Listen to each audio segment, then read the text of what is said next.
if you start talking to Michael, you know you got your hands full. And Michael has said to me on occasion,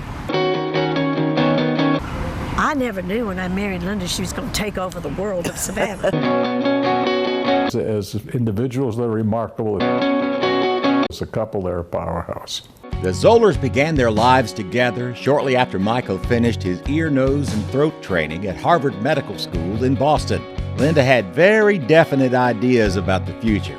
Oh, well, now I wanted a big city. I grew up in this little town and I wanted to live in a big city. But the young ENT doc was hotly pursued by Dr. Danzig at Memorial Medical Center in Savannah. Lamont was the one who said, you know, we really could use a young, well-trained ENT guy. We need you at Memorial to teach. I was pushing back a little, and Michael said, so Michael calls my parents and said, let's all go visit Savannah. And I go, wait a minute, what is this going on? Mom and Dad loved it, and I had no protest. Everybody was supporting Savannah, so we came down here. And we tried it. And here, 38 years later, we're still here, still going strong. You spend any time with this pair, and what you notice are their big smiles for each other and the world, and their energy. He is the energy and the projects and the to-do list and the... She is super organized, which is great. I calm everybody down, and he hypes them up. I do. I just wanted to work every other day instead of every day. The first years of the Zollers' lives together in Savannah saw Michael building a medical practice 24/7, covering 3 emergency rooms, and because he was hungry and looking for business, and he had the energy that he continues to have to this day that's indefatigable. For 7 years, every night, 7 days a week. The person who saved me was Fred Daniel when he came, and instead of being on 7 nights a week and making it difficult for me to leave town, at least I could share it with someone.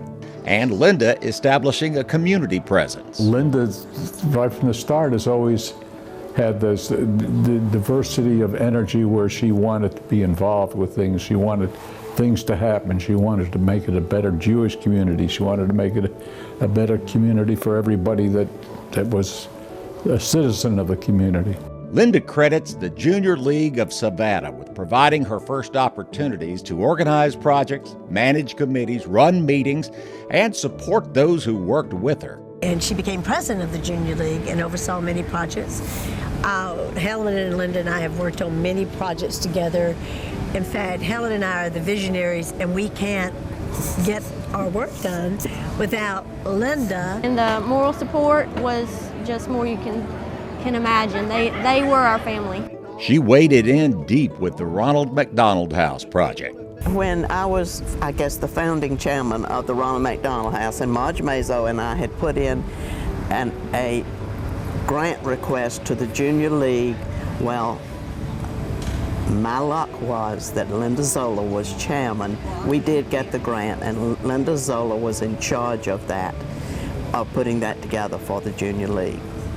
I've never seen anybody work like Linda had.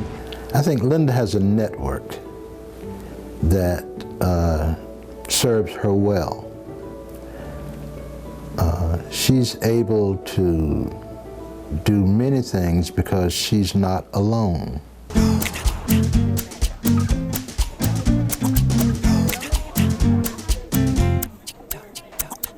Children or family services, helping the needy, anything that would improve the condition of children, that was always kind of my interest. As a board member and chairman of Youth Futures, Linda collaborated with child advocacy groups around the state to press for legislation that would benefit the youngest members of our community, and there were results.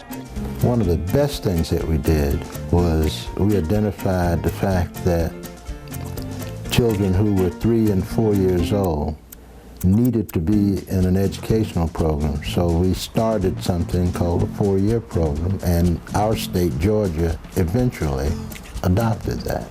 Linda crosses all paths in Savannah. She can walk from one end of Savannah to the other. You'll see her working in mental health. You'll see her working with child advocacy efforts in the inner city. You'll see her sitting at the Junior League or the United Way meetings or the Savannah Jewish Community Federation meetings. She is all over very quietly making a difference. How are you doing today? You okay? Yeah. And what about Dr. Zoller? It's like the 12 points of the Boy Scout law: trustworthy, loyal, helpful, friendly, courteous, kind, obedient, cheerful, thrifty, brave, clean, reverent. Who's going to be first? He is a busy doctor. I mean, I call him the Energizer Bunny because he doesn't sleep, I don't think. I think he's up early and he works late. So, Mr. Jacob, can I see what you're doing? When you go to Michael, he's like an old-fashioned doctor. When you go to his office, they're busy as they can be, but when you're in the chair and he's examining your eyes or your throat or whatever, your ears, and it's like there's nobody else. I mean, there's buzz all over the office, but all he's doing is looking at you. On this day, Dr. Zoller is looking at sisters Kayliana and Isabel. With a small snip from his expert hand, Kayliana will be able to stick her tongue out at the boys on the playground and eat an ice cream cone. With tubes to allow proper drainage, Isabel will find her balance and sit up by herself, and soon walk on her own. Like so many others, it's a good morning in Dr. Zoller's office. Michael, they're waiting on you. Just a minute, just a minute. Okay, I'm done.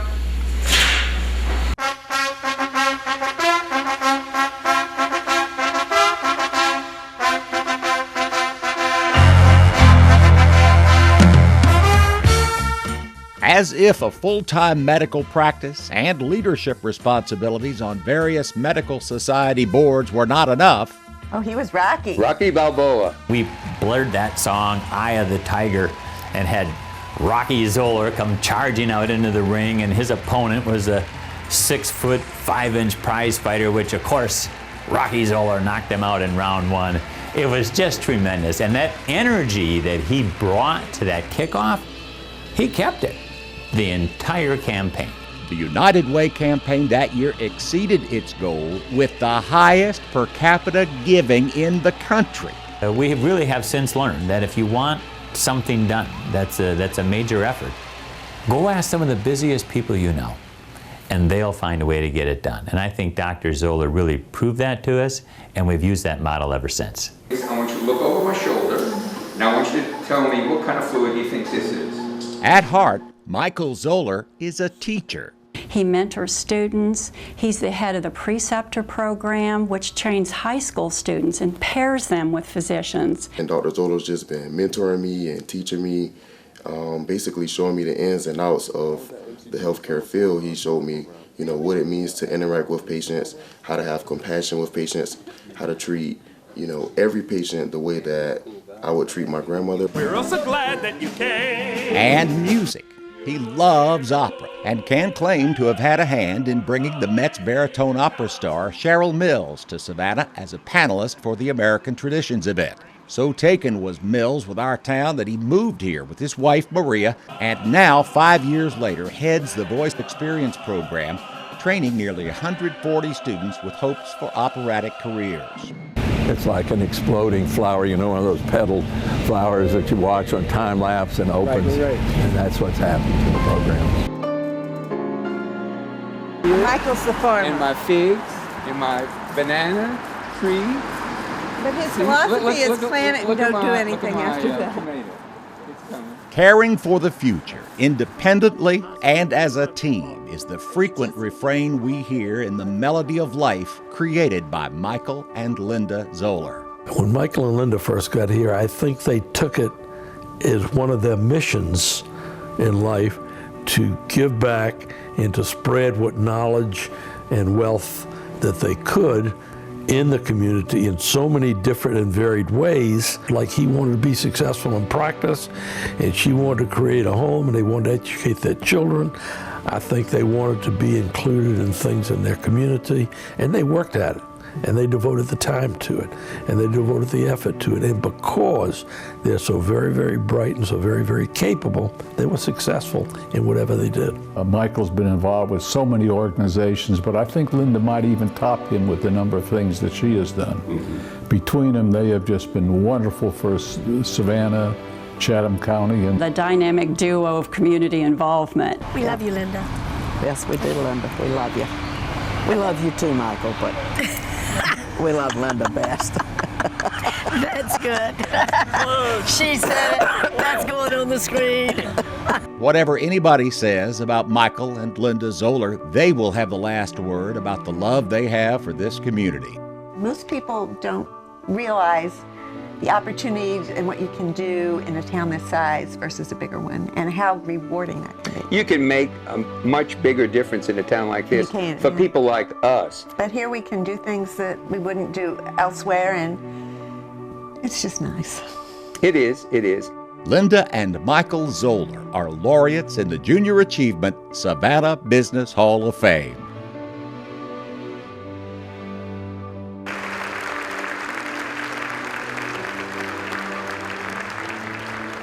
First of all, I want to thank Craig Harney for that video. Craig, that was incredible. We'll have that for the rest of our lives. Thank you so much. And Jonathan and the staff at Junior Achievement have been wonderful. Thank you so much. This is truly a great honor and privilege for the two of us to be inducted into the Junior Achievement Hall of Fame. To receive recognition like this is absolutely beyond belief. We are honored to share this evening with Curtis Lewis. Being inducted among the previous laureates is immensely humbling for both of us. Linda and I have always believed that we must give back to a community that has been so wonderful to us. Linda has a master's degree in social work and has worked as a medical and psychiatric social worker in Boston and then in Savannah. When our children came along several years after we moved here, we were fortunate that Linda could stay home with them. Her volunteer work became her way of using her professional skills for the betterment of Savannah. Her interest has always been improving the quality of human services in Savannah, so child advocacy and family services is where she focused her attention. She liked the social aspect of volunteering and often described her volunteer work as her way of socializing with a purpose. Michael loves medicine. He looks forward to going to work every morning, treats his patients like family members, and calls them every day to check on them. But aside from a love of classical music and opera, he has no hobbies. He doesn't hunt, he doesn't fish, he doesn't play golf. Thinking about it, volunteering is his hobby. He says it adds another dimension to his life, energizes him, helps him avoid burnout, and introduces him to new friends. Energize? Michael doesn't need any more energy. We arrived here from Boston in June of 1977. Large cities were saturated with physicians, but smaller cities like Savannah had a greater need for a younger, well-trained ENT man, better opportunities to establish a private practice, better weather, and a beach. Michael's a natural teacher, and Savannah also offered opportunity to teach and train medical students and young physicians. Never in a million years could we have imagined how much we would come to love this town with its beauty, history, charm, and the wonderful friends we have made. We learned that a town of this size, our efforts as volunteers could make a real difference, so much more than if we had settled in a larger community. Linda and I owe everything we have been able to accomplish to our family and friends. My father, Harry Zoller, was an ENT physician that practiced in New Orleans, and Linda's father, David Kramer, owned a small business in the St. Louis area. Along with our mothers, they supported us in every step of the way, providing us the best education and teaching us the proper values of life. Our daughter, Becca, couldn't be with us tonight. She now lives in San Francisco. She's a vice president of the American Express Corporation in charge of partnerships and innovation. She actually planned to be here but was called away to a very important Amex Global Leadership Conference in Miami. Jonathan's a senior resident in anesthesiology at the University of Kansas Medical Center, and he surprised us tonight. We didn't expect Jonathan to be here. Thank you so much for coming.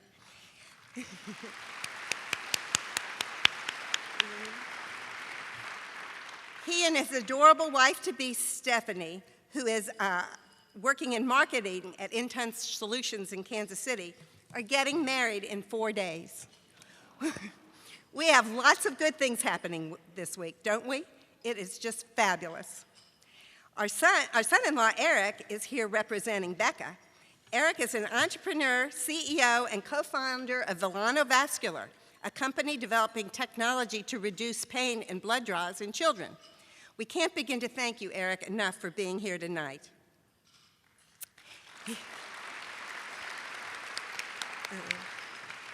He brought our first grandchild, Adeline, to Savannah with him, but she couldn't be here. She's sleeping. Our friends have become our family in Savannah, and we are touched to see so many of them in the audience tonight. Thank you, all of you, for being here for us on this important evening.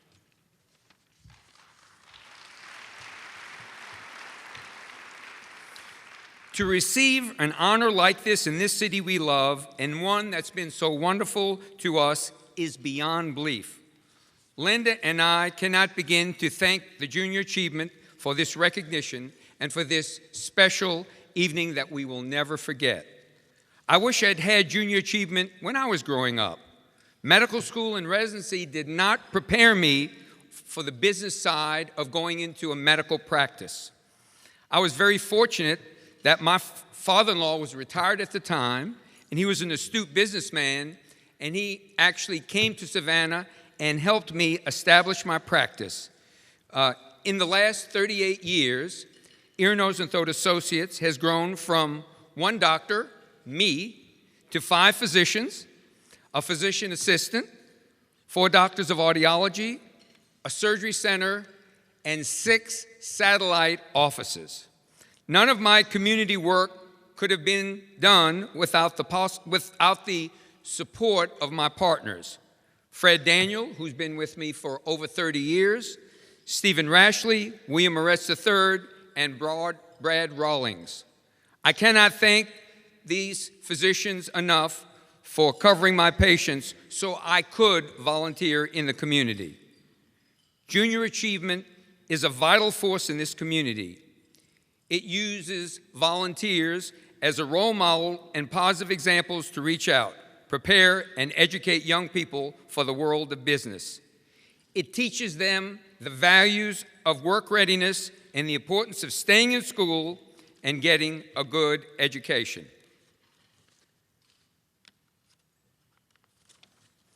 It helps them get and keep the job, which is so important for their future and to the future of the community. Again, we'd like to thank Junior Achievement for this honor and our family, Eric and Jonathan, and friends and supporters for supporting us this evening. The only ones we haven't thanked is our spouses for supporting us and allowing us to volunteer. So here goes. Thank you, Michael. Thank you, Linda.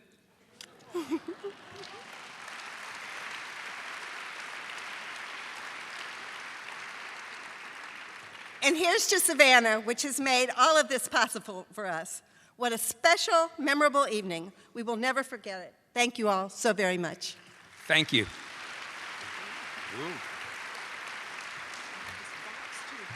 Wow. Thank you. Okay. Thank you so much.